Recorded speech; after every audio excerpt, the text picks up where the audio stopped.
Mhm. Hi, everybody! Hi! Welcome to our first live stream of the year. So we are all going to talk a little bit today about QuestBridge, but first we're going to introduce ourselves to you and tell you a little bit about CAC. So we all work for College Advising Corps, and the mission of CAC is to increase the number of low-income, first-generation, and underrepresented high school students that enter and complete higher education.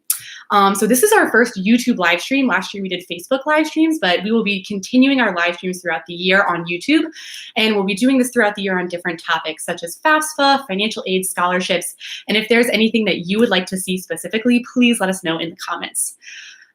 So yeah, we'll get started with some introductions. So my name's Rachel. I'm a second year college advisor. I graduated from UNC Chapel Hill in North Carolina and majored in psychology. Hi everyone, my name's Juliana. I'm a second year e-advisor. I graduated from Guilford College with a degree in political science. And I'm Abby. I'm a third year e-advisor, and I graduated from Appalachian State University in 2017 with my major was social work and my minor was sociology. So that's a little bit about us. So to start off, I'll let you know sort of what we're going to be talking about today and what we'll be going through. So we're going to start out just going through the basics. What is QuestBridge for those of you that are just sort of coming here because you just want to learn more and don't really know. So we'll go over QuestBridge, we'll go over who qualifies. So there are some sort of qualifications that we'll go into, and then we'll go over the timeline. So it's sort of like a complex timeline. So we'll go through all of that and make sure that it's all clear. And then we'll end with some frequently asked questions. So that is what we will be doing. So to start off, I'll tell you just a bit more about QuestBridge in general. So QuestBridge National College Match is the official name of the scholarship. It's a scholarship program for high achieving low income students specifically. And it essentially awards students a full ride for 4 years to one of their 40-ish or 40 exactly, 40 exactly partner colleges. So QuestBridge has a ton of really incredible college partners. So all 40 of them are pretty amazing. And you're able to apply to them through the QuestBridge application. And they have a mix of a lot of different schools. They have some Ivies on there, which is exciting for some students. And then they have a lot of like smaller liberal arts colleges and one public institution, UVA. So yeah, just the one, but they do have like a good mix on there and a good mix like all across the country. So East Coast, West Coast, Midwest. They have it all.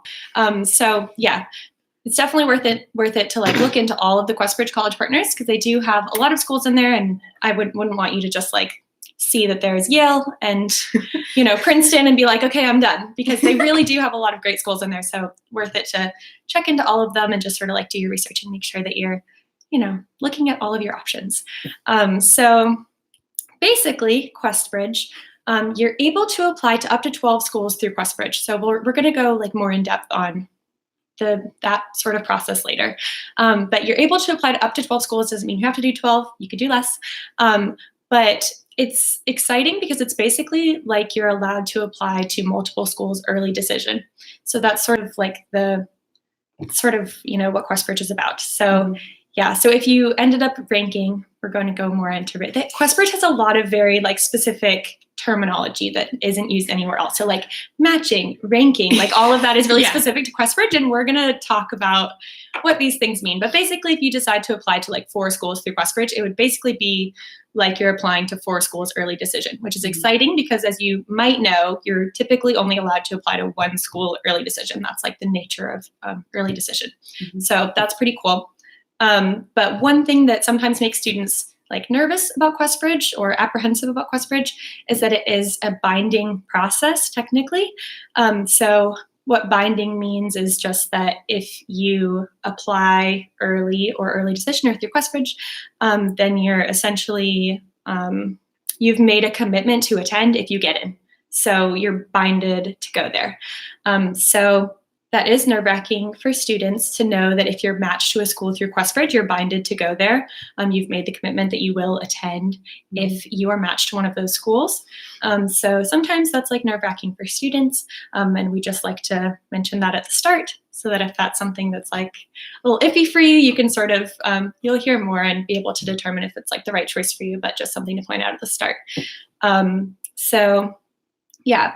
I just mentioned like the terminology matching a second ago, and we're going to go over that more later. But essentially that means that the school has accepted you and also committed to giving you a full ride for 4 years to one of the partner schools. So I do want to emphasize that you are not receiving financial aid through QuestBridge. It's not like QuestBridge has a pool of money and they're handing it out to students. It's not that sort of scholarship. Other scholarships are like that. So Gates, like Coca-Cola, that is like that. QuestBridge, all of the partner institutions have basically like committed to, if they match with a school, they will give that money to the student. So the money that you're getting really is institutional aid. So if you match with Duke, then Duke is giving you that financial aid. So it is like, it is a scholarship, but it's just sort of different in that nature. So we just want to point that out and make sure that makes sense. Do you have something to say? Ooh, we have 2 questions. Do students have a say in who we match with? Yes. So you submit a list of colleges that is called your rankings list, and that is those are the colleges that you're applying to through QuestBridge. And also, do full rides include room and board or just tuition? The full ride includes room and board, both direct and indirect costs. So tuition, room and board, meal plan, and typically also they try to cover indirect expenses such as like books, cost of living, all the extra stuff. Transportation to the school you're going to, so like your plane tickets, all of that good stuff. Yeah. Good questions though. Yeah. Keep them coming. Yes, keep them coming. So to go with matching, if you are matched to a school, then we just went over what that means. If you're not matched to a school, and we'll go over that a little bit more later about like the timeline, you're basically, some students, I think that if you're not matched, then you are rejected from that school, but that's completely not the case. If you are not matched to a school, it is not a rejection at all. It just means that that school is not able to both accept you and offer you the full ride for 4 years through QuestBridge at that time. And so that's basically just saying like, we can't match with you and you can still apply through regular decision. So QuestBridge offers its own sort of regular decision, program or I don't know what word I'm looking for. So you will be able to apply to regular decision through regular decision later on. A few more questions. Can you match with more than one school? No. You can only match with one school. Yes. And so that's why your rankings list is important. It should be in the order of schools you wish to attend, and you should also only rank schools that you would be happy to go to if you were accepted. If your income is a little bit above $65K and you live in an area with a higher standard of living, is it still worth applying? Yes, it definitely is still worth applying. QuestBridge, what does QuestBridge say about guidelines? So QuestBridge says that if you feel like you're a low-income student and you've experienced adversity because of money throughout your life, then you should still apply. There are no like hard cutoffs for them. And lastly, do you apply as the 3 majors you choose on the application? I'm actually unsure about how majors work specifically with QuestBridge partner schools. Do either of you know? I don't think it plays a huge role unless you're applying to a super select pool, like an engineering program. Yeah. But the school would also look at that when you're applying. So if you know that's what you want to do, definitely mark it on your application so that you can go straight into the engineering program. And I don't think that would make a difference at all on whether you're a finalist. No. Which we're going to go more into later. But absolutely.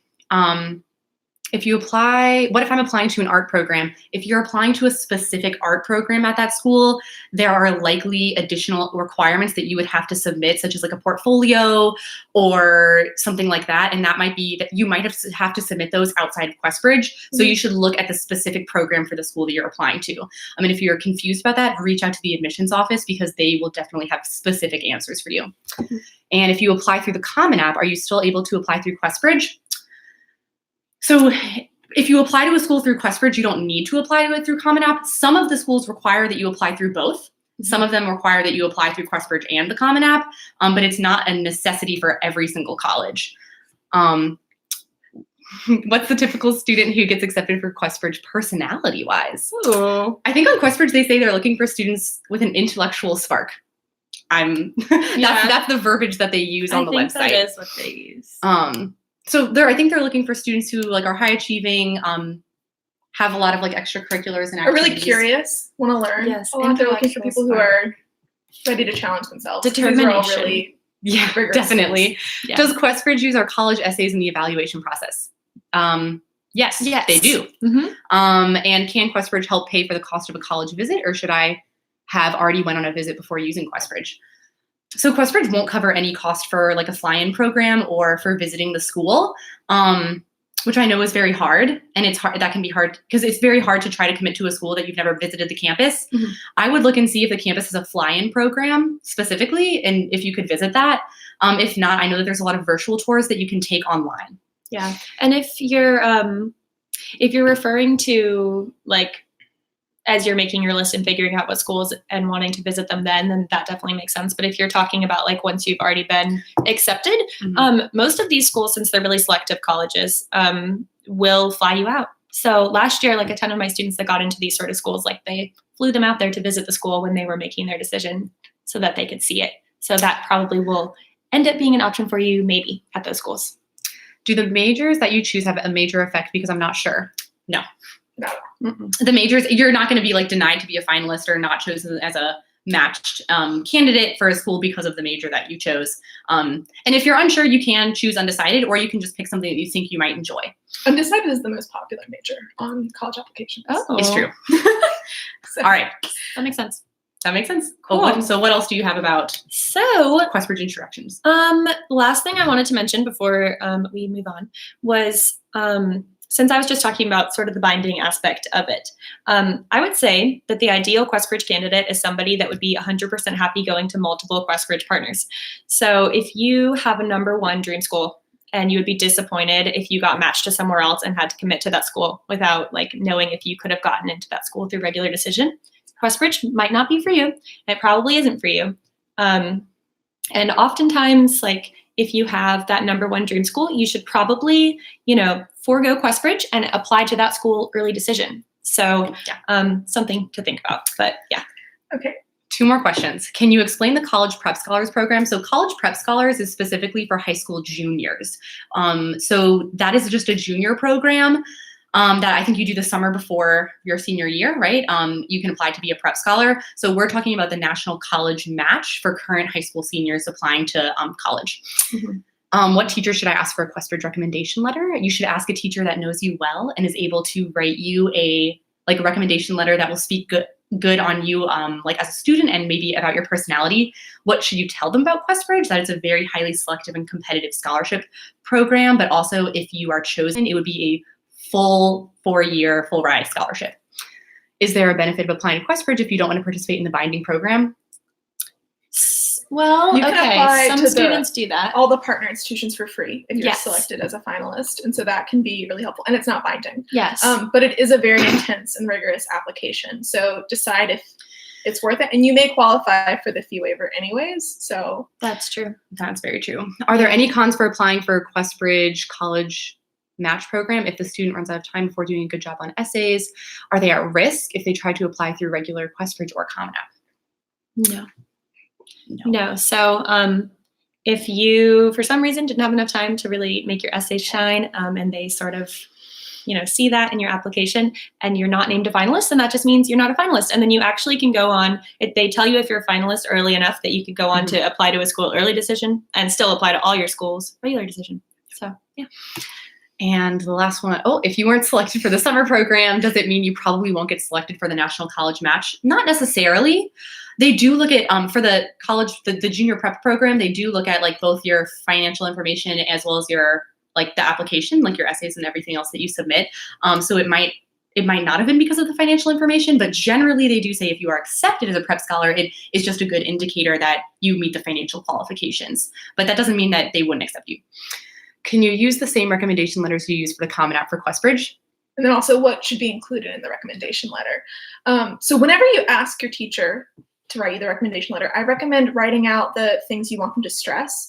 So think about what qualities and traits and what you're really proud of, and also write down everything you've done, all the clubs you've been a part of, if you have any jobs, if you take care of your younger sister after you get out of school, put all of them in one page for them so that it simplifies the process. And it can be used for both the Common App and QuestBridge. Both, Definitely. yes. QuestBridge asks for additional information on a few questions. How detailed do we have to be, and does our response affect our application? I think that you should give them detailed information about what they're asking about because they just want context for you as a student. So they want to know what personal circumstances are affecting you. Do you have special circumstances? Basically what like, because they don't know anything about you. You're just like a name on a sheet of paper until they like start reading your essays. And so it just gives them more context and help you become sort of a more well-rounded applicant. But that being said, if it's just a short answer, you don't have to like write like 5 paragraphs. How does being a college prep scholar affect your chances as the National College Match finalist? It just means that you've met the financial qualifications. So like that is not going to be a barrier. I think that I don't want to say something that's not exactly correct, but I'm fairly sure, and you can do a double check on this, that almost 70% of the students who were college prep scholars are named as finalists. Doesn't mean you're going to be matched, but finalist. So because some of the questions and the essays are actually the same. So you'll be able to, if you feel like they were good, reuse your essays from the college prep scholar thing for this. So yeah. Given the binding nature of the process, would you recommend that you apply to QuestBridge even if you're considering a university that isn't one of the partners? Yes. I think it's actually a good idea, and you should apply to more than just your QuestBridge schools in case you are not accepted, because all the QuestBridge schools are very competitive and highly selective. So they're all sort of like reach schools, as it were, in that they're just very selective. And so, of course, someone is getting into these institutions and filling up their freshman classes, but it's just not a guarantee that you would get accepted. So you should still apply to other schools. Does it mean that you can revise your essays if you do a poor job with the QuestBridge essays and resubmit for a regular decision if you're not a finalist, or if you are a finalist but not matched? So if you roll your application over from the National College Match to QuestBridge regular decision, I think that they still see your QuestBridge application. I don't think that you have a chance to redo your essays, but you can submit the Common App. And then if you can like submit a new essay with the Common App. Yeah. How many finalists are matched into schools? So go ahead. In 2018, out of a little over 16,000 applicants, 6,000 students were selected as finalists. 6,500 students. And 1,044 matched with a school. Okay. So someone good with math in your head. Let us know and we'll tell you. So about 1 in 6 get matched who are finalists. About a little bit less than that. Okay. What's the difference between being a finalist and matching? That is a wonderful question, and we're going to go over that a little bit later. We are. If you're a finalist but you don't match, what does that mean? Great question. We'll answer it later. Are there any requirements you have to meet while in the university to maintain the scholarship?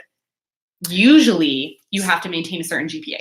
Also, so if your family wins the lottery, you may not still be eligible to receive that same amount of financial aid. Because every single year that you're in college, you're going to have to fill out the Fafsa, which is the free student application for federal aid. And they're going to assess how much money your family has. And if you have millions of dollars, then you're not going to be receiving. Exactly. Yeah. Okay, so now we're going to move into our next topic. So who should apply to QuestBridge? Great question. High achieving low income students are kind of who QuestBridge is looking for. So I'm going to review some of the qualifications that QuestBridge talks about on their website, but none of these are hard cutoffs. So if you got a little bit lower than a grade than they're asking for in one class, don't count yourself out. If your family makes a little bit more money, still don't count yourself out. I think really think about your situation and then talk to your e-advisor and see if this is the right option for you. So academically, QuestBridge is looking for students who are in the top 5 to 10% of their class, taking the most challenging courses possible, getting A's in those classes, but they're going to look and see what your school offers. So if you're in a school that has no AP classes, they're not going to judge you for that. They understand you can only take what's available to you. When they're looking at your standardized testing scores, they're looking for SAT scores that are 1310s and higher, and then ACT scores that are 28s and higher. Again, this is all just like a broad scope definition. And you don't have to take both the SAT and the ACT. Just one of those scores is good. And so in addition to the academic qualifications, there are also financial qualifications. So typically they're looking for households that earn less than $65,000 a year for a family of 4. And they're going to be looking at your entire financial picture in order to understand if this scholarship is right for you. So they're going to be looking at tips, alimony, child support, farm income, rental income, retirement distributions. All of that is stuff they're going to consider. And it's a pretty rigorous process filling out all the financial aid forms. So try and stay on top of yourself while you're going through it. And something I said earlier, but I'm going to reiterate, if you feel like you've faced hardships because of your financial situation in life, then you should consider this scholarship. And that's what QuestBridge also says. They also consider first-gen status. That means if you're the first person in your family to go to college, they're going to be paying attention to that. They recognize that you're overcoming a lot of barriers, and they're looking at extenuating circumstances. They're looking at extracurriculars and activities and achievements. They want a holistic picture of what you're going through because they want to find students who've really persevered. Do you want to take the question? What's the question? So for a family of 2 at $68K, it's probably not worth it, even if it is in New York City? I feel like it would still be worth it to apply to be a finalist. New York City is one of the highest cost of living cities in the United States. And so I feel like if you feel like you have faced financial hardships, it would still be worth it to apply. That being said, it is also only worth it to apply if you are if you're very committed to going to one of the partner schools. Like I always tell my students, it's better to apply and get denied than it is to not apply and always wonder about whether or not you could have been accepted. Mm-hmm. And then also you could reuse those essays that you write for other scholarship applications, for your college applications.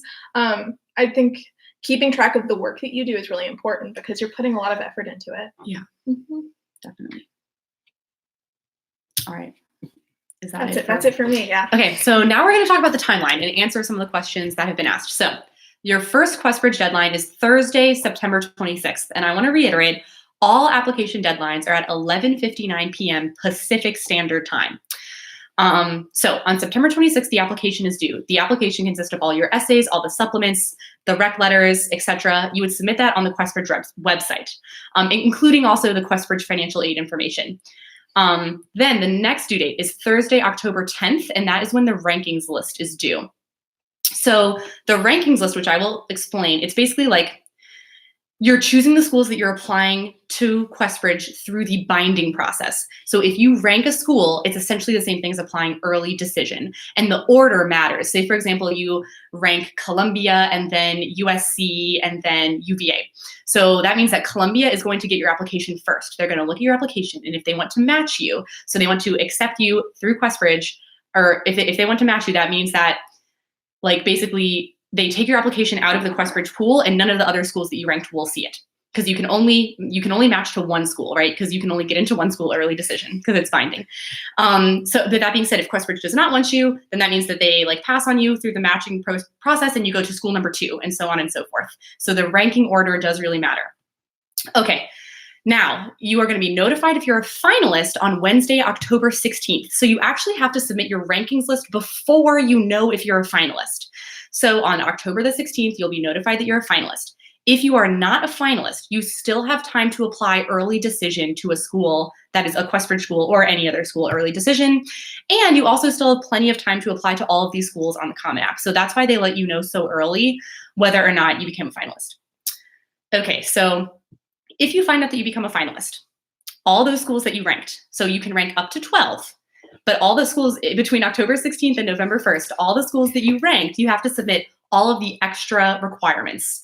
So basically, that just means that you have to submit the Fafsa and the CSS profile, any extra essays, any extra financial aid forms. For example, Princeton has the PFAA, which is the Princeton financial aid application. Some of the schools also require a Common App submission. It's specific for each college, and you can find these requirements on the QuestBridge website. If you go to click on the college partner, and then it brings up a page, and there's 4 tabs underneath the pretty picture of the university, and it's application requirements. It will tell you everything that school needs. Okay, we have a couple questions. Are you still first generation if one of your parents received a bachelor's degree from a different country? Great question. So if you consider yourself first generation, I would say go ahead and list that, and I would say that, give them that context. You can say I'm the first person in my family to go through the application process in the United States. Definitely. Wait, this is for being a finalist only? The matching process, yes. The matching process is only for finalists, correct. If you are not a finalist, did my QuestBridge application still get forwarded to the colleges that I ranked? No, they did not. That's a great question. So if on October 16th, they find out that you are not a finalist, they did not get your QuestBridge application. If we don't get into a school through QuestBridge, should that impede us from applying EDEA or regular decision? So if you do not become a finalist, actually none of your applications will even go to those schools. So you should still apply early decision, early action, and regular decision to your schools. But if you do become a finalist, this is your opportunity to apply ED. Exactly. Yeah. Are you submitting requirements for each school you rank when you become a finalist? Yes. So on October 16th, if you find out that you're a finalist, you have until November 1st to submit all the requirements to the schools. Your FAFSA, your CSS profile, everything has to be submitted by November 1st. Am I still eligible if I'm a recipient of free and reduced lunch and the SAT fee waiver, but my 2 sisters also attend college and my parents make over $80K combined? It's always hard to say for sure on these really specific ones. Does your school give out fee waivers to everyone, and is it like free lunch available for everyone? Because if so, then maybe not. But if you're qualifying for it on your own, then I would consider it. Yeah. And also having 2 sisters who are also in college changes your financial picture. So yeah, Definitely. it definitely does. What is the difference between being a finalist and being matched? Okay, so first the first round is becoming a finalist. So it's sort of like round 1 is like whether or not you become a finalist. If you become a finalist, all of your applications are forwarded to your schools. And then they look at them. And if one of them accepts you, then you get matched through QuestBridge. Even if you are not matched, you can still apply to these schools through regular decision, which I'll talk about in a second. Will you know how much a QuestBridge school is willing to help you out without giving you a full ride if you don't make it in QB? So all the partner schools that are QuestBridge partner schools are committed to providing 100% of need-based aid to students. So while it might not be a full ride, it will be up to your EFC, which is the EFC, the expected family contribution. That is how much money FAFSA guesses your family can pay for school. So if you still have a low EFC, you will likely still get a pretty robust financial aid package. Yeah. Does my QuestBridge essay necessarily have to be about financial hardship to have a better chance of being accepted? No. You can write about whatever you want. Mm-hmm. If a student obtained an SAT score of 1270 but maintains a GPA of a 4.0, does the SAT score diminish the student's chances to get matched? So I know that they say that the cutoff is like a 1310, right? 13. Is a 1310 for the SAT. You should still apply. And if you do become a finalist, then I mean, then you become a finalist and your applications will be sent to those schools. You also could still retake the SAT at this point, and there are some free study preps on like Khan Academy that you can use. I'll write that. Also, a big tip I talk to my students about is making sure that you're sleeping the night before and eating breakfast. I know a lot of times I would get really nervous before these tests, and that would like stay up until 2 studying, thinking that I could fix it the night before, and then I like wouldn't eat because I'd be so nervous, and that really affects your performance because it's how you're feeling. It's if you're well rested, you know, you can't think if you didn't sleep. Definitely. So do you need to be a finalist in order to apply for QuestBridge regular decision? Yes, you do. If you're not a finalist, then you will just be applying to these schools regular decision or through the Common App or through the school portal. What is the cutoff for GPA? They recommend that students are receiving mostly A's in most of the classes that you're in and that you're in the top 5 to 10% of your like grade. Okay, I'm going to continue with the timeline. So keep asking questions if you have any confusions about that. But November 1st is the deadline that everything is due. So November 1st, you have to submit all of the extra materials. Go to that application requirements tab on the QuestBridge website for your partner schools that you ranked. Then on Monday, December 2nd, finalists who ranked colleges find out if they matched. Yay! So this is a fun day. It's a big day. It is a big day, yes. So on December 2nd, you'll find out if you are a finalist, if you became a finalist in October, you will find out if you match to a school, one of the schools that you ranked, right? And you will also, of course, find out then if you did not match to a school. So if you did not match to a school, your next step would be Sunday, December 15th. The QuestBridge regular decision form is due. So what this means is that the application that you submitted to QuestBridge and all that extra stuff, basically it rolls over into that school's regular decision process. Also, you can't do this for every school, but a few schools have early decision 2. So for example, they have their early decision 2 date is on January 1st. Of some schools, if you have like one specific school that you really want to apply to early decision, you can roll that into sort of like QuestBridge, like early decision 2, but you can only do that for one school. And sometimes schools will invite you to do that specifically. So I had a student last year that did not get matched, and Penn invited her to like roll her application into their early decision, and then she was accepted. So that was sort of them saying like, we can't accept you financially because she didn't have a 0 EFC, but we still want you to do that. So sometimes that will be an option, like you're able to roll your application over into regular decision. And that's only if you become a finalist. So if you do not become a finalist, then your QuestBridge journey is over. You have to apply through the Common App. What if your school doesn't do rank? Okay, yeah, that's a great question. If your school doesn't do class rank, then you should just do GPA and you should just indicate on your form that my school doesn't have class rank. Or in the additional info section, should you repeat your family situation in multiple areas on the application?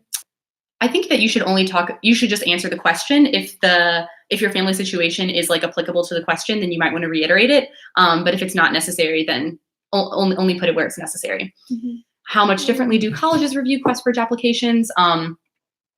Not at all. I mean, they will recognize that you went through a really hard, rigorous application process and that you became a finalist. So it's sort of like a feather in your hat. It's something nice to have. I've never heard that phrase, but I love A it. feather in your cap, yeah. I don't know. But a college will not look at a QuestBridge application differently than a regular application. Like, you're not going to be denied or accepted just because you're a QuestBridge application. When is the last date to take the SAT? And still have time to submit the scores through QuestBridge. Through QuestBridge, since that's due September 26th. Sadly, you cannot. So the next SAT is in October. Mhm. So that means that the next SAT date that would not be eligible for QuestBridge, but I still encourage you to take it because it still can go to like your partner colleges that have later due dates. Yeah. Also, you could do late registration for the next ACT because the scores could come out before, but it's also betting on how fast they're moving and that. That's true. And then also you have to do the late registration and perhaps pay the late registration fee, but it would be interesting to look into. Mm-hmm. Okay, is there any way we can also apply to combined degree programs while also applying to QuestBridge and getting matched? Sarah, that is a very specific question. I would reach out to that school specifically, like reach out to that school and say, like, I think that you should be able to indicate on your application if you're interested in a dual degree program. If not, reach out to the admissions officer and they'll have more specific answers for you for that specific college. Does a finalist just mean you meet all the requirements, or is it competitive and selective? It's very competitive and very selective. Mhm. Out of the 16,000 who applied to be finalists, a little over 6,000 were chosen last year. Absolutely. There's an ACT test date on December 14th. Yes, last day to register is this Friday. Thank you so much, Brianna. If you are a finalist, do you still have to tell the colleges that you are applying through regular decision, that you applied for QuestBridge but weren't a finalist? If you're not a finalist, you don't need to tell colleges that you applied to QuestBridge. Do all SAT and SAT2 scores need to be submitted in the National College Match application? So that's up to you. You should choose which scores you're like choosing to report. Like, for example, if you took like a subject test and you don't want your colleges to see that, you don't have to send it to them, right? Mm-hmm. Okay. Yeah. And every school has their own requirements. On some schools require that you send every SAT that you've taken. So they want to know if you've taken it 4 times, they want all 4 scores. But not every school is like that. So some schools are like, just send us your highest and your best. So worth it to look into each school's requirement page because it's a little different for each one. Yeah. Yeah. Since QuestBridge asks for all test scores, does this mean that you have to include scores for the AP exams you might not have done well on? Aced. I see. Okay. Anyone? AP exams, I don't think that counts within the submit all category. Yeah. And that's also more for like once you get accepted to the school and you want credit for that. They'll be looking at it. Or if you get like a 5, I guess you can tell them that. Yeah. But no, when they say that they want all test scores, they're talking ACT, SAT specifically. Yeah. Although QuestBridge asks for financial information of both parents, one of mine does not contribute financially in my life. Should I include their financial information? That's a great question. So so that is actually going to be on the CSS profile. So the FAFSA only requires that you do like the one parent or whoever you are living with who's providing for you financially more than 50%. So like you're living with them, they're providing your food, all that stuff. The CSS profile does require both the custodial and the non-custodial parents. So if you have parents who are separated or they don't live together or one of them's out of the picture, whatever your situation might be, they do require like, yes, the parent you're living with and the non-custodial parent. But you can fill out a non-custodial parent waiver, and you can send that waiver to the schools that you apply to, and then they can choose whether or not to accept or deny that waiver. If they accept the waiver, you do not have to put that financial information on it. And if they deny it, then you will have to report that financial information. Typically, they need like pretty extenuating circumstances for them to accept the waiver. Yeah. So if you think it's going to be pretty difficult to talk to your non-custodial parent just because they're like unresponsive, I would start that process now and just like figure out what you need to have in order to fill it out and bug them until they give it to you. Yeah. Yeah. What are the cutoffs for SAT subject tests? I don't think QuestBridge has cutoffs for SAT subject tests. Nope. For SAT or ACT scores, does QuestBridge ask for every test that was taken or your best score?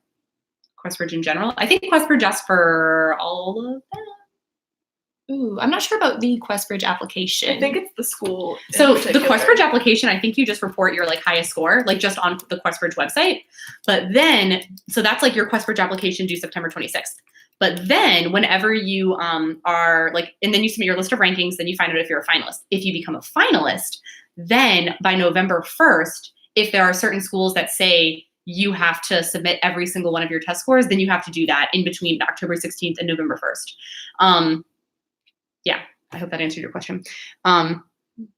If some schools require all tests and some don't, how do you submit it to just the schools that require them? So what I would say for that one is like, if you have a few schools that require all of your tests, you should like select all of your tests and send it to the schools that only require all of them at one time and do that. And then go back and then only select your best scores for, and then submit it to the schools that only require that. So it's like doing it like twice. And it should be, oh yeah, you go. Oh, this is not related, so you can. Oh, I was just gonna say, it should be a fairly simple process to do that with the score choice send on College Board. They make it easy so that you can pick and choose. Yeah. So I just went into the QuestBridge application. You have to include at least one SAT or ACT and own like up to 3. So you don't have to send them all of your scores if you don't want to. Cool. Amazing. Do you recommend taking SAT subject tests for QuestBridge? Yes? I feel like most of the schools Yes. require subject tests for their applications, right? No. Most schools don't Most schools don't require just SAT subject recommend. tests. They recommend Recommend. that you take SAT subject tests. I think the only 2 Yeah. schools that require it that are match schools are MIT and Caltech. Yeah. So if you're applying to MIT and Caltech, you need to take the subject test. If not, then it's up to you. I would go look at the language that's used on the website. I know some of them, it emphasizes like you're not going to be denied just because you didn't take an SAT subject test. But that being said, it can increase your chances. It's like a boost on your application. So if you look at the subject test options and you're like, man, I would really excel at biology and English, then you should take them, because if you know that you're good at them, it really is only like a boost on your application, really. Exactly. What is the point of submitting the non-custodial parents' income if they will not be contributing? Great question. So We don't have the answer to that. I would reach out to the College Board. I guess because the way that the system is set up, and I say like the system meaning just like applying to college in general and just doing the Fafsa and all the financial aid forms, is that the way that like College Board is sort of like set up the CSS profile to sort of make it feel like this student has access to this money that can be used to pay for college, even if that's not the case. Yeah. So what you may want to do if you're not approved for the non-custodial parent agreement is look at schools that don't require the CSS profile. Yes. Yeah, there are lists out there of schools, like even schools that require the CSS profile, schools that require the CSS profile, but do not require the non-custodial parent form. Yeah. So yes, Google that. How do you recommend students approach the application's essays? Ooh. Great question. You should. We're going to have another live about writing essays. We are. Which we'll get more in depth about this. But I think writing about what you're passionate about, what you care about, a defining moment in your life, something that you get excited about and you're looking forward to writing is something that someone will enjoy reading. Yeah. And also something that if you feel like there's just a part of you that your application wouldn't be complete without it. For some students, that's like their heritage or culture or religion or a club that they're in or like something that they do in their community, that you just feel like this is so important in who I am that my application would not be complete if I didn't tell them this. Are you still a first generation student if your older sibling graduated college? Once again, this is one of those tricky situations that like maybe in some cases yes and in some cases no. If you still consider yourself a first generation college student, I would probably list that, but just say like I have an older sibling who has graduated college. I think the official, well, I don't know if there's actually an official definition, but I think that the way it's approached is if you're the first in your family in terms of like if your parents haven't. So I would lean towards saying yes, but I think Juliana's looking it up. We're looking it up.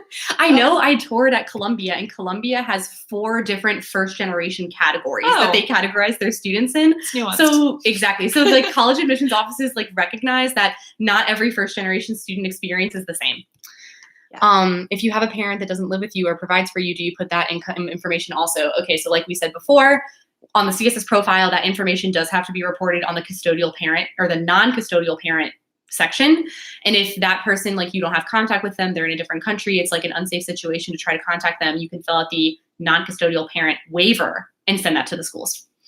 Do we have to report a step parent's income if we have no contact with them whatsoever? No, because I think that the CSS profile only requires like your biological parents, right?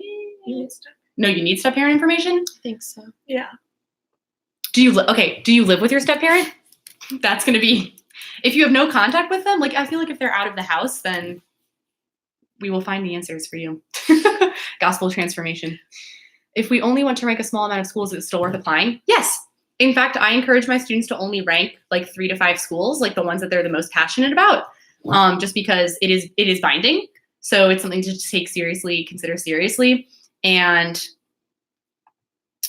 like if you rank all 12, then you have to do all 12 application requirements in the month of October. And that can be really daunting because a lot of the QuestBridge partner schools have like additional like supplement, like writing essays. So yeah, that can just be kind of hard. Financially, I fit the QuestBridge requirements, but I'm probably not in the top 10 of my school. Oh, so not in the top 10, but in the top 5 to 10% of like however many students are in your grade. And yes, you should still apply. As long as you feel like you meet the academic and financial criteria. How many schools can you rank? You can rank up to 12. Is it worth applying for QuestBridge if you don't want to be bound to any of the college partners? So my answer for that is, in perhaps some cases, I had one student last year who only wanted to rank Vassar. And she was like, I'm only comfortable ranking Vassar. That's the only school that I'm comfortable to applying early decision. But if I become a finalist, then I can apply for free to all of the other QuestBridge schools. If you do not become a finalist, if you become a finalist but you're not matched, you can apply to schools that you did not rank through QuestBridge regular decision. So I would just think about that, but also like know that it is a really long, arduous process, and there's a lot of essays to write about. And if you're not interested in like the binding nature of QuestBridge, I would probably consider a regular decision through the Common App. I don't know. What do y'all think? Like if you're not interested in like ranking schools, but applying to QuestBridge anyways and doing QuestBridge regular decision. I think maybe looking at other national scholarships would be a good option. So like Coca-Cola, Jack Kent Cooke, Ron Brown Scholars, like there are a lot of different national scholarships you can look at, and QuestBridge is very particular in the way it functions. So I feel like, I don't know, but it's up to you. Yeah. It's your choice. Yeah. Also, so I found something from College Board. Don't know what year it came out, but it says the step parent is expected to contribute to the spouse's children's educational costs, as is the biological custodial parent. Again, I would check in with your advisor because your situation could be different. But the CSS profile, I believe, looks at the step parents. Yeah. Okay, yeah. So it does. CSS looks at step parent. Oh gosh, what question are we on? How many? Financial. This one. Do you have to submit the class rank in the QuestBridge application? I am actually unsure about whether or not class rank is listed. Well, they want the top 5. They want the top 5 to 10%. I know that there's a space for your rank, and so if your school does ranking, then yes, you should include that. But QuestBridge knows that not all schools have a ranking system. Are the supplemental requirements for each college available now through the Common App? The QuestBridge application is open right now. So the QuestBridge application is open, and also, so you can actually find the supplemental requirements for each college right now on the QuestBridge's website. And I'm going to say that most of the supplements should be available already. And they may be slightly different from the supplements they use on the Common App for general applications, just because QuestBridge is so specialized. Yeah. I have an all-right SAT score of a 1460, and because of extenuating circumstances, including inconvenience with family stuff this year, I won't be able to take the ACT or SAT without essay until December. Is that okay? Yes, a 1460 is a very good score. Yes. Great job. Yes. Yeah. Good job working hard. That is better than an all right score. Better than that. I agree. What is the average GPA of the people that get matched? Again, they're looking for students who mostly receive A's in their classes. So there's not a GPA cutoff, but looking at your transcript and seeing mostly A's is what you want. Yeah. If you are a college prep scholar for QuestBridge, does it give you an advantage? Didn't you say earlier that 70% of QuestBridge, perhaps around 70% of prep scholars that applied to the National College Match became finalists? Yes. So it didn't necessarily match. So it won't help you in terms of the matching. And I don't know exactly that it gives you an advantage, but I think the fact that you were accepted for that shows that you have the writing skills and the financial requirements to meet QuestBridge, and for that reason, it means you're a really good candidate for the match. Yeah. So Are we allowed to apply to another binding scholarship while applying for QuestBridge? Ooh, great question. So some students do apply for QuestBridge and Posse. I'm assuming that you're talking about Posse because that's like another binding application. You can go through the application process with both, but if you are matched to a school, you have to withdraw the other application. Or before, if you're like make it through different rounds of Posse, there's a certain stage where you have to withdraw one of your applications. You can't receive both. So again, talk with your advisor, or you could message us on here. And yeah, exactly. So it's okay to do it right now, but at some point there will be a process that says like you have to like withdraw all of your other binding applications. If we're matched to a non-binding school, do the schools I ranked after still look at my application? And can I still apply through QuestBridge regular decision? No, so if you're matched to a binding school, that's the only school you're going to hear from through QuestBridge. Actually, all of my students who were matched went to non-binding schools. And you can still apply to those schools through the other Common App. Wow, sorry. Not through the QuestBridge regular decision program. Through the Common App. Yeah, your QuestBridge journey ends with the non-binding option. And I don't know if we have mentioned the 4 non-binding schools yet, but that's good to at least mention. Yeah. So yeah, there are 4 non-binding schools. So we mentioned earlier it's a binding process, and it is. But there are 4 schools that if you are matched to them, it is non-binding. So you're still able to apply to schools through regular decision, and that is Yale, Princeton, MIT, Stanford. and Stanford. Yes. So those are the 4. Some students just like rank those 4 because they know that it's non-binding. So. If I'm also a dual enrollment student, do I send both my high school transcript and the transcript for my dual enrollment classes? Yes. In what ways is the scholarship binding? So it's the same thing as applying early decision. So if you apply on September 26th and then on October 16th, you find out you're a finalist, and then you submit all the extra stuff by November 1st. And then on December 2nd, you found out that you're matched. It's like applying early decision and you made a binding agreement to attend that school. And so the submitting your rankings list is actually like you're signing. And I think you also have to have your guidance counselor at your high school also sign the form saying that I understand that this is a binding process and that if I get accepted to any of these 1 schools through the match program, that I will attend. Thanks to Alicia. Aw, love you. Okay, so let's go back to our... Oh, quick question. Oh, quick question, yes. Oh, 2 quick questions. So with...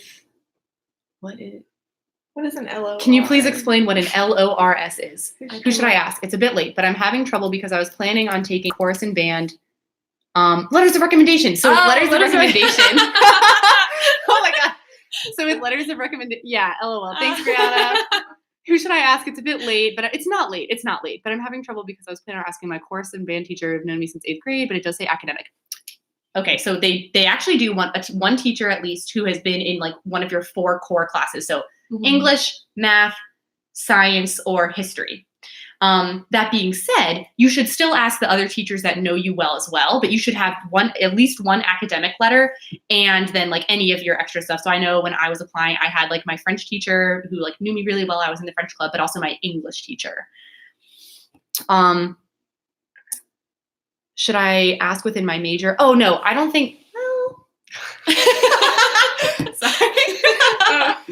If you feel like you do really well sorry. in a particular class, then I would ask that teacher. Yes. Yeah. Okay, sorry. That was like the kombucha girl. Yeah. Well, Yeah. like, it's okay. Should I ask my... No, I don't think that it matters necessarily for the major unless you're going into something super specific. Like, okay, if you want to be... Like, if you're applying to, like, MIT and Caltech and you want to do engineering, having a letter of recommendation from a math or science teacher is probably going to be more weight than a teacher who taught you for English. But if you're applying just, like, with any general major or if you're undecided, then it doesn't really matter. Yeah. Okay.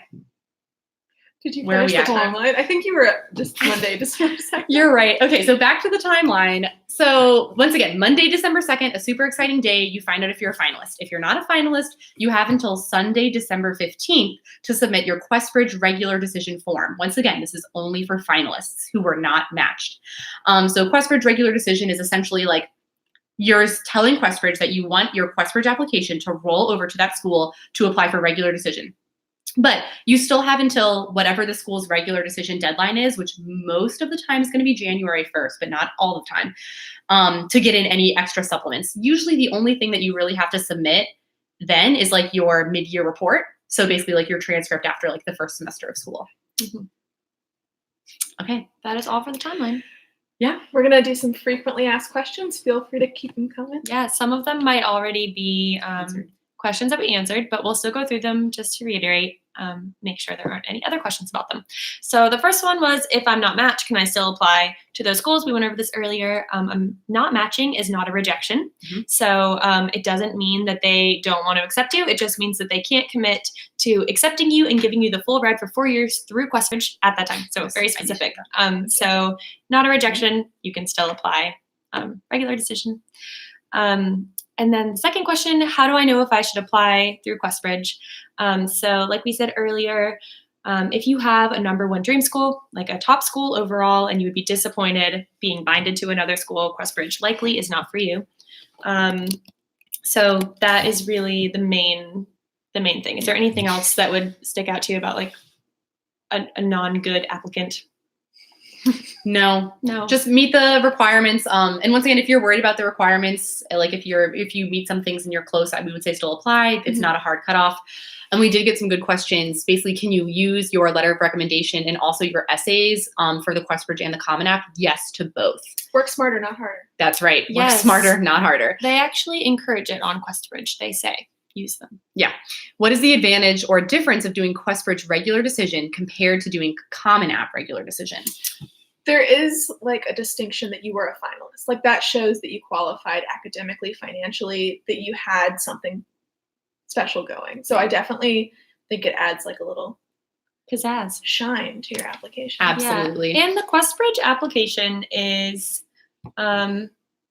it's like broad. So there are a lot of questions on there. You get to answer a lot of different questions that you wouldn't answer otherwise through Common App. So it gives it like paints a really full picture of you. You're answering a lot of different types of questions. So you're able to give more info to admissions officers, which for some students who feel like the Common App questions are like restricting or they're like they can't write enough about themselves. That's when it's also nice to be able to submit that QuestBridge application because you get a lot of room to write about yourself and to tell admissions officers everything you want them to know. So that's a pro. Yeah. And then can you apply early decision to the school and to that school through QuestBridge? So no, because QuestBridge is applying early decision. But for example, if you only want to go to one school early decision and you just want that one, it might be worthwhile to just apply early decision to that school and forego the QuestBridge application. Yeah, but that's also a choice that you can make or talk to your advisor about.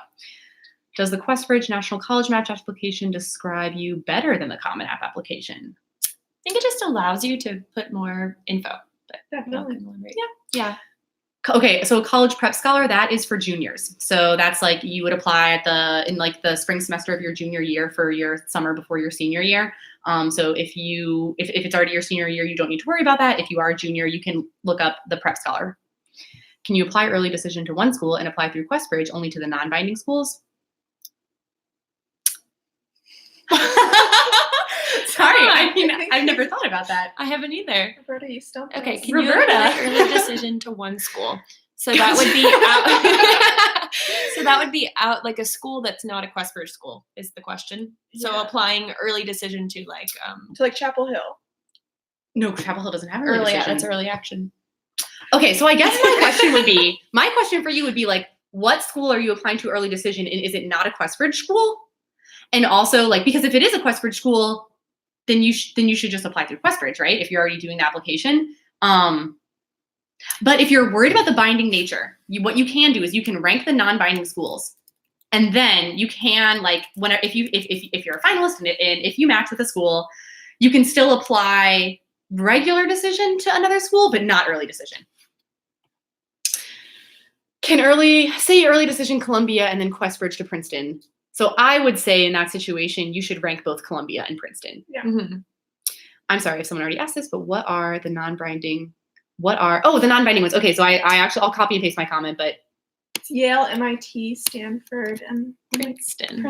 Princeton. There they are. Those are the 4 non-binding ones. Good yep, one. That's it. Okay, so more frequently asked question that I think is important. Oh, 2 more. 3 more. Okay, well, we have a couple more frequently asked questions for you all. So I'm going to talk about the early action policy. So QuestBridge has a strict, I say strict. They say that you cannot apply early to any other schools, either early decision or early action. Now, you definitely cannot apply to any other schools early decision if you like apply to QuestBridge, right? And if you're a finalist. That being said, QuestBridge says that you cannot apply to any other school's early action, but there are 3 exceptions. You can apply to any college or university that requires an early application to be eligible for a special scholarship or program as long as the admissions decision is non-binding. So look into that school. For example, I have a student who is doing QuestBridge, but also applying early action to like a public school, and she has to apply early action for the engineering program. So that would fall under that requirement, or that like loophole, I suppose. The second one is that you can apply to your home state public colleges or universities with non-binding early applications as long as applying to QuestBridge does not violate that college's policies. So for example, I had a student last year who applied to QuestBridge and lived in North Carolina and also applied early action to UNC Chapel Hill. And then he became a finalist, and then he was freaking out and he was like, oh my gosh, I broke the early action policy. I applied. And I was like, no, it's your in-state public school. Like, it is okay. You can apply. You didn't break any rules. You can also apply to any college or university that has a non-binding rolling admissions process. So any school that has rolling admissions, you can also apply. Okay, so that's it about early action. So are there schools that will only match with you if you have a 0 EFC? So we talked about this earlier, but the EFC is the number that FAFSA generates that says how much they think your family can put towards your college education. And there are a couple schools that will only match you if your EFC is 0. So you don't want to rank them if your EFC is not 0. But those schools are Yale, Duke, Stanford, UPenn, Dartmouth. And then Amherst is ambiguous. Like, they could accept you, but they probably won't. And so a good way to know, since FAFSA is not going to open until October 1st, you should go to the FAFSA forecaster to get an idea of what your EFC is going to look like. Mm-hmm. The other question last one we have is, does citizenship play a role in the QuestBridge application process? So all of the schools except for UVA and USC will look at undocumented students' applications. UVA will not match with DACA students or undocumented students. USC has no comment, so they just don't have anything on the website indicating what their preferences are. Mm-hmm. And then there are certain schools that will not consider international students, but do consider undocumented students. These schools are Caltech, Dartmouth, Duke, Macalester, Oberlin, Scripps, Stanford, and Notre Dame. If you have any more questions about the role that citizenship plays in the college process, definitely check out their website. On QuestBridge, you can call them, they have emails, and then also talk to your advisor because they're there to support you throughout this process. Mm-hmm. But there are schools for you. Definitely. Okay, so can we do early action for a non-QuestBridge school if we are not ranking schools on QuestBridge and go straight to regular decision? Yes. Yes. Mm-hmm. A teacher that I really wanted to ask for my letter of recommendation since he knew me really well and left my school, should I email him to still get my recommendation letter? Yeah, I think so. Yeah, they were your teacher for junior year. Mm-hmm. Well, maybe not junior. They were your teacher. So even if they're not still there, I think that's valid. I would reach out to them as soon as you can, just because teachers get swamped with a lot of requests, and it's early to get yours in as soon as possible. Yeah, especially because the deadline is September 26th, so it's now less than a month away. Yeah. If you get matched to one of the 4 non-binding schools, how long do you have to decide whether or not you will attend? You don't tell them till May 1st. May 1st, May National 1st. College Decision Day. So you can apply regular decision to all the other schools you want to look at and really compare them. Mm-hmm. Exactly. Yes, you can. Yeah. Any more questions? I think, wow, did we cover everything? I think we did. Y'all have been so active. Yeah. Thank you so much. Yes. Please let us know if you have more QuestBridge questions. We're here for it. We'll let the chat. Yep. Is there anything specific we should add or remember to talk about for short answers on the application? I think anything that you feel is important for a college to know about you or for a college admissions officer to know about you. They aren't looking for anything specific. They genuinely just want your genuine, honest answers to the questions. And they want to also see that you have thought about them and maybe, have given them some thought and time and edited your responses. I hope that helps. Is there a way to get an accurate calculation of our EFC before the FAFSA opens? Yes. So you can do that we by can maybe link to the. Oh yeah, actually I can link it. Okay, so it's called the FAFSA forecaster. So a new question came in saying, is it a trick question when there's only 35 words and an answer? So a lot of those, what books did you read this summer? They genuinely just want to know what you were curious about. It's not trying to trick you. No. Yeah. But you should put down books. Maybe read one quickly if you didn't read any this summer. Don't put nothing.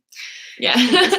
Yeah. Yeah. And it's really up to you how you want to use those 35 words. So just for that question specifically, like some students just list books. I've had some students list like 2 books and then do a little brief thing about why they loved each of those books. And both answers are valid. So however you want to use those 35 words. Michelle, how are you guys so knowledgeable? You guys seem to have an answer for everything. That's our job. Yeah, that's true. So we are college advisors at College Advising Corps. So like our full-time job is specifically advising at College Advising Corps high achieving, low to moderate income students. So a lot of our students go through the QuestBridge application process, and we are like Juliana and I are second year advisors. Abby's a third year advisor. So we've all been through the QuestBridge process at least once before. And we love QuestBridge. It's a really great scholarship opportunity, and our students are brilliant, so they deserve to have all the info they need. Absolutely. And we also know that it's a very confusing process. Yeah, it's complex. It's so complex. The first time I had heard of it was last year, and I had to sit in on multiple trainings where QuestBridge was explained to me because the process is so confusing. We are not QuestBridge finalists. No. We graduated. Yes, we are. We graduated. I graduated college in May of 2018, and so did Juliana, and Abby graduated college in May of 2017. Correct. Yeah. Great job. We're gonna have more YouTube lives like this about things like college application essays, FAFSA, the CSS profile. So if you want to subscribe to our page, you'll get notified whenever they happen. And like we said at the start, since you guys are all typing in right now, feel free to let us know if you want any specific YouTube lives, and we will do one on that topic. Absolutely. Yeah. This is a great question, Jessica. I've seen posts about people getting matched, but loans are in their financial aid package. I am wondering, can you get out of the binding if you are unsatisfied with the financial aid offered? So QuestBridge schools they try to give students financial aid packages that do not include loans.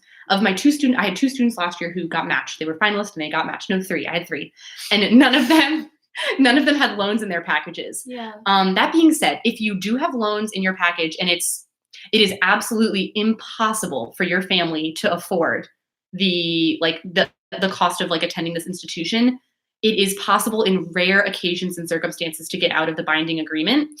That being said, whatever school you back out of, they will rescind your admissions offer, and you will no longer be accepted to that institution. You should also reach out to the financial aid office and your QuestBridge person at that school and really advocate for yourself and explain the situation and why it's not going to work, because they want to work with you. You know, they selected you out of all of the students who applied, and really explaining what's going on and working. It takes time and it takes effort. And it's a lot to do, I know, but it's worth it. Yeah.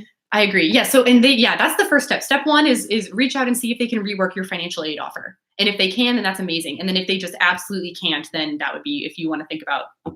Yeah. I've also, I myself have never seen loans on a QuestBridge aid offer, but I have sometimes seen some schools will always have a student contribution. So like Duke is one of those. So I was looking at one of my QuestBridge students last year, their Duke award letter. So even though they got QuestBridge, which means everything was covered, Duke always has a student contribution. So they're always going to have the student contribute.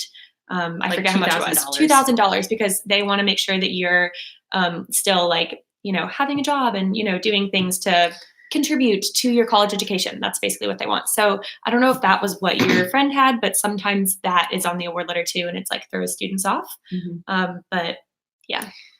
So it seems that the FAFSA estimator is something to focus on to determine if QuestBridge is worth the time. Yes, I would definitely agree with that. Can you have an essay session before the QuestBridge due date?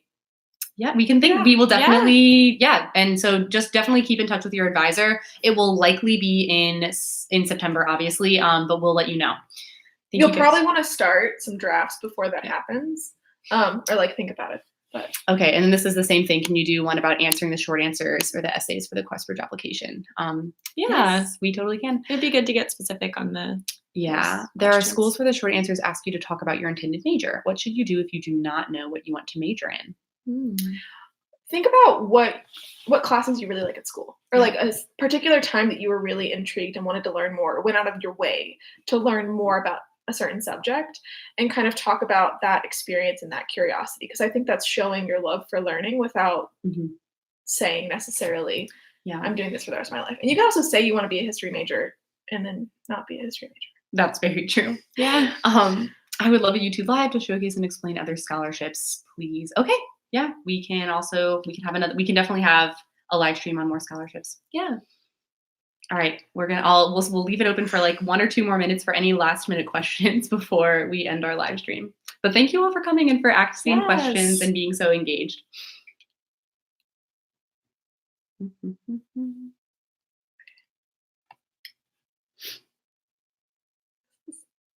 should Once have again, music to play we right should now. I know, the Jeopardy music, perhaps. Jeopardy music.